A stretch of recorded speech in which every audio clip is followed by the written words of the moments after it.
வருஷத்துக்கு ஒரு முறை மட்டுமே வரக்கூடிய ஒரு சூப்பரான ஃபெஸ்டிவல் அப்படின்னு சொல்லலாம். தீபாவளி அன்று வாங்க வேண்டிய மிக முக்கியமான மங்கள பொருட்கள்லாம் என்னென்னு மக்களுக்கு தீபாவளி அன்று அன்னைக்கு பார்த்தீங்கன்னா என்னென்னலாம் வாங்கணும், என்ன வாங்கக்கூடாது அவங்களுக்கே தெரியும். பட் இருந்தாலும் நம்ம மக்களுக்கு நான் சொல்லணும். ஏன்னா சில விஷயம் மட்டும் சில பேர் வந்து சரியாக செய்கிறது இல்லை, தெரியாது. ஆனால் அந்த அன்று இது செஞ்சோம் அப்படின்னா ரொம்ப நல்லது. வருஷம் வருஷம் பார்த்தீங்கன்னா இன்னும் நீங்கள் வாழ்க்கையில் மேலே ஏறிட்டே போகலாம். ஸோ அதனால் எல்லாமே உங்கள் வாழ்க்கையில் பார்த்தீங்கன்னா ஒரு புதுசான ஒரு திருப்பம் வந்தே தீரும். இப்போ நான் சொன்னது பார்த்தீங்கன்னா இப்போ நார்மலாக வந்து ஸ்வீட்ஸு சாப்பாடு, ஸ்வீட் சாப்பிட்றது, 4 பேருக்கு கொடுக்குறது, இதெல்லாமே நான் நிறைய வீட்டில் சொல்லியிருப்பேன். இது முக்கியமான ஒரு விஷயம். இதை மட்டும் நீங்கள் தவறாமல் கரெக்டாக பண்ணுங்க. ஏன்னா வைக்கப்படுற நம்பிக்கை உங்கள் மேலேயும் இறைவன் மேலே. ஸோ முழு மனசோட சுத்தம் பத்தமாக பண்ணுங்கள்.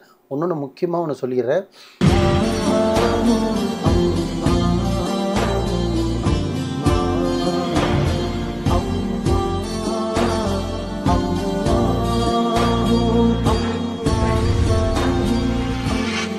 மர்ஜன்ம நேயர்கள் அனைவருக்கும் அன்பான வணக்கங்கள். புயல் காவாங்கரை ட்ரிபிள் எம் டவர்ஸ்ல இருக்கக்கூடிய மாலிக் பாய் அவர்களை தான் சந்திக்க வந்திருக்கோம். வணக்கம் பாய். வணக்கம்மா. நல்லா இருக்கீங்களா? அல்ஹம்துலில்லாஹ், அல்லாஹ்வுடைய கிருபையை கொண்டு நல்லா இருக்கேன். நீங்க நல்லா இருக்கீங்களா? நல்லா இருக்கேன் பாய். சொல்லுங்க பாய், இன்னைக்கான டாபிக் என்ன அப்படின்னு பாத்தீங்கன்னா, தீபாவளி வருஷத்துக்கு ஒரு முறை மட்டுமே வரக்கூடிய ஒரு சூப்பரான ஃபெஸ்டிவல் அப்படின்னு சொல்லலாம்.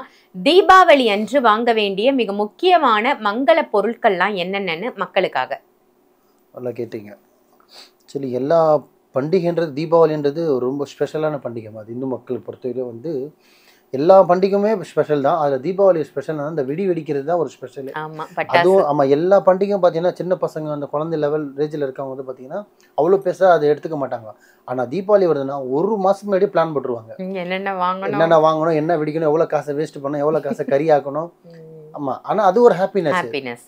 அது குடும்பத்தோடு கொண்டாடுறது ஒரு ஹாப்பினஸ். பட்டு தமிழ் மக்களுக்கு தீபாவளி அன்று அன்னைக்கு பார்த்தீங்கன்னா என்னென்னலாம் வாங்கணும், என்ன வாங்கக்கூடாது அவங்களுக்கே தெரியும். பட் இருந்தாலும் நம்ம மக்களுக்கு நான் சொல்லணும். ஏன்னா சில விஷயம் மட்டும் சில பேர் வந்து சரியாக செய்கிறது இல்லை, தெரியாது. ஆனால் அந்த அன்று இது செஞ்சோம் அப்படின்னா ரொம்ப நல்லது. வருஷம் வருஷம் பார்த்தீங்கன்னா இன்னும் நீங்கள் வாழ்க்கையில் மேலே ஏறிட்டே போகலாம். ஸோ அதனால் இதை சொல்கிறேன். நார்மலாக பார்த்தீங்கன்னா இப்போ நார்மலாக பீப்புள் என்ன வாங்குவாங்க தீபாவளிக்கு பார்த்தீங்கன்னா, துணி வாங்குவாங்க, பட்டாசு வாங்குவாங்க, வீட்டில் ஸ்வீட் செய்வாங்க. ஸோ நார்மலாக போயிடும். இதுதான் அவங்க செய்கிறது. ஆனால் தீபாவளி அன்னைக்கு பார்த்தீங்கன்னா முக்கியமாக பாரம்பரியமாக செய்கிற ஒரே பொருள் பார்த்தீங்கன்னா ஒன்று தங்க நகை வாங்கணும். அது 1 கிராமாக இருந்தாலும் சரி, இல்லை சும்மா என்ன சொல்கிறது ஒரு 1/2 கிராமாக இருந்தாலும் சரி, தங்கம் வாங்கணும். தங்கம் வாங்குறதுக்கான வசதி இல்லை பை அப்படின்னா அட்லீஸ்ட் ஒரு 1 கிராம் வெள்ளியாவது நீங்கள் வாங்கணும். இல்லை ஒரு 5 கிராம் மிஞ்சி போனால் ஒரு 1000 ரூபாக்குள்ளே தான் வரும். அதாவது ஒரு காயின் மாதிரியாவது நீங்கள் வாங்கிக்கணும். ஸோ தங்கம், அதுக்கு நிகராக இருக்கிறது பார்த்தீங்கன்னா வெள்ளி. இந்த 2 விஷயத்த முக்கியமாக வாங்கியே ஆகணும். எப்படியும் ஒரு துணி 2000 கொடுத்து வாங்குவீங்க, ஒரு தீபாவளிக்கு பட்டாசு ஒரு 10,000 கொடுத்து வாங்குவீங்க, ஒரு 5000 அதே 10,000 செலவு பண்ணி 1 கிராம் தங்கம் வாங்கிக்கிங்க. ரொம்ப பெருசாக நீங்கள் எதுவும் செய்ய வேணாம்.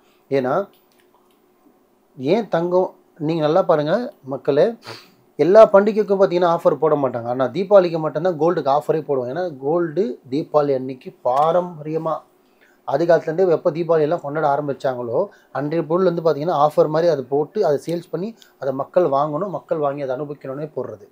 ஸோ அந்தளவுக்கு அதோட தன்மை இருக்குது. ஸோ கோல்டு இல்லைனா வெள்ளி, இது 2 வாங்குங்க. 3வது ஒரு விஷயம், முக்கியமாக புது துணி வாங்கியே ஆகணும். உங்கள் வசதிக்கு நல்ல துணியை வாங்குங்க. வசதி இல்லாத ஆள் ரொம்ப கம்மியாக இருக்குன்னா கொஞ்சம் கம்மி ரேட்டாவது ஒரு துணி வாங்கி போடுங்க. இல்லை பை நான் போன வருஷம் எடுத்து வச்சுருந்தேன், அதை நான் யூஸ் பண்ணலை, அது வச்சுருக்கேன், அது போடலாமான்னா போடக்கூடாது. அதை வாங்கி போடாதீங்க. எடுத்து வச்சுட்டு ஒரு 200 ரூபா கொடுத்தாது சட்டை வாங்கி போட்டுருங்க. ஆக மொத்தத்தில் புதுசாக வாங்கி பயன்படுத்துங்க. அதே மாதிரி படுத்த படுக்கையில் வீட்டில் யாருன்னா உங்களோட மூத்தவர்கள் முன்னோர்கள்னா படுத்த படுக்கையில் இருக்காங்க, உடம்பு முடியாத படுத்து அவங்களையும் அன்றைக்கி சுத்தப்பத்தம் படுத்தி அந்த ஒரு சட்டையோ ஒரு லுங்கியோ அவங்களால கட்ட முடியலனாலும் பரவாயில்ல, அவங்கள கட்டி விடுங்க. ஏன்னா நம்மளுக்கு மட்டும் பண்டிகை இல்லை, அந்த பிரபஞ்சத்தில் அவங்க இன்னும் உயிரோடு இருக்காங்கன்னா அவங்களுக்கும் அதை கொண்டாடணும். அந்த நன்மை அவங்களும் பெறணும். அவங்க மனசில் வந்து பேச முடியாத தருணத்தில் கூட அவங்க மனசில் ஒரு ஆசை இருக்கும், நம்மளால் ஒரு புது துணி போட முடியாதான். உங்கள் அப்பாவோ அம்மாவோ தாத்தாவோ பாட்டியோ நடக்க முடியாத கண்டிஷனில் படுத்திருந்தாலும் சரி, அவங்களையும் ஒரு மனுஷனாக மதித்து அந்த துணியை நீங்கள் ஒரு பெருசாக ஒன்றும் செய்ய வேணாம், நகைலாம் வாங்கி போடணும், துணியை மட்டும் எடுத்து அவங்க கட்டி விடுங்க. ஸோ 3வது இது பண்ணுங்கள். 4வது ஒரு விஷயம், பூஜை அறையில் ஹிந்து மக்கள் பார்த்திங்கன்னா கம்பல்சரி பூஜை அறை வச்சுருப்பாங்க. பூஜை அறையில் சாமி படமாக இருந்தாலும் சரி, எந்த சாமி படம் வச்சுருக்காங்களோ அந்த ஒரு படத்தை மட்டும் புதுசாக மாற்றணும். ஒரு விநாயகர் படமோ இல்லை அம்மன் படமோ யாருதுனா ஒரு படம் மட்டும் புதுசாக வாங்கி ஒரு புது ஃபோட்டோ வாங்கியோ இல்லை செஞ்சியோ வீட்டுக்குள்ளே தீபாவளி அன்று ஒரு புது சாமி படம் உங்கள் வீட்டுக்குள்ளே வரணும். நான் புதுசாக ஒரு சாமி படம் வாங்க சொல்ல ஆல்ரெடி நீங்கள் என்ன பயன்படுத்திட்டு இருக்கீங்களோ அந்த சாமி படம் எடுத்து வச்சுட்டு கோயிலில் வச்சிடலாம், இல்லை உங்கள் வீட்டிலே மொட்டை மாடியில் வைக்கலாம், லாஃப்ட் மேலே வைக்கலாம், பர்னலில் வைக்கலாம், ஏன்னா ஒரு ஸ்டோர் ரூமில் போட்டு வைக்கலாம், இல்லை கோவிலில் கூட வச்சுட்டு புதுசாக ஒரு படத்தை வாங்கி அன்றைக்கி வைங்க. அந்த புது சாமி படத்துக்கு பார்த்தீங்கன்னா அதே மாதிரி ஒரு வெள்ளியில் விளக்கோ, இல்லை உங்கள் வசதி வெள்ளி ஒன்றுனா ஏதோ ஒரு ஸ்டீலில் கூட, ஆனால் புது விளக்கு தான் நீங்கள் வாங்கி ஏற்றணும். புதுசாக ஒரு விளக்கு வாங்கிட்டு அதில் பார்த்தீங்கன்னா நெய், புதுசாக வாங்குற நெய், அதுவும் பழைய நெய் பயன்படுத்தக்கூடாது, புதுசாக ஒரு நெய் வாங்கி அதில் தீபம் ஏற்றுங்க. ஸோ புது படம் ஆகிடுச்சு, புது விளக்காயிடுச்சு, புது நெய் ஆகிடுச்சு, புது ட்ரெஸ் போட்டாச்சு. ஸோ எல்லாமே உங்கள் வாழ்க்கையில் பார்த்தீங்கன்னா ஒரு புதுசான ஒரு தீர்ப்பம் வந்தே தீரும்.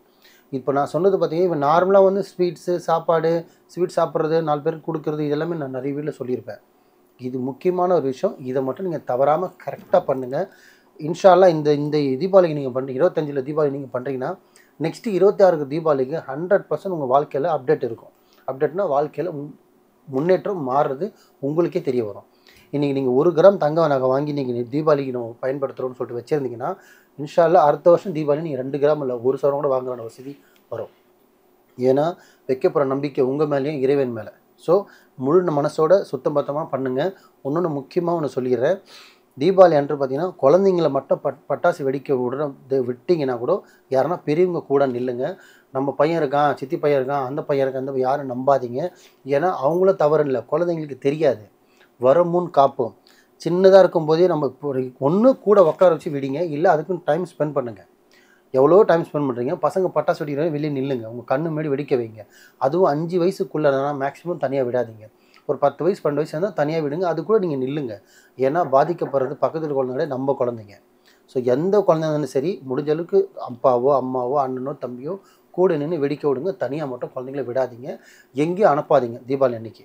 முடிஞ்ச அளவுக்கு. ஏன்னா ஒரு நாள் தான், ஒரு நாள் கூத்துக்கு மீச தக்காத மாதிரி ஒரு நாள்லேயே எல்லாமே முடிஞ்சிடாது. இன்னும் வாழ்க்கை வளர வேண்டியது இருக்குது. ஸோ அதனால் சேஃப் அண்ட் செக்யூராக அந்த பண்டிகை கொண்டாடுங்க. பண்டிகை வர்றது வந்து நம்ம வாழ்கிறதுக்காக, ஸோ அழியறதுக்காக கிடையாது. முடிஞ்ச அளவுக்கு சேஃபாக இருங்க. நல்லதே நினைங்க, நல்லதே செய்யுங்க, நல்லதே நடக்கும். ரொம்ப ரொம்ப சிறப்பாக சொன்னீங்க பாய். தீபாவளி அன்று வாங்க வேண்டிய மங்கள பொருட்கள்லாம் என்னென்ன அப்படின்னு மக்களுக்காக சொன்னதற்கு மிக்க நன்றி. நன்றிம்மா.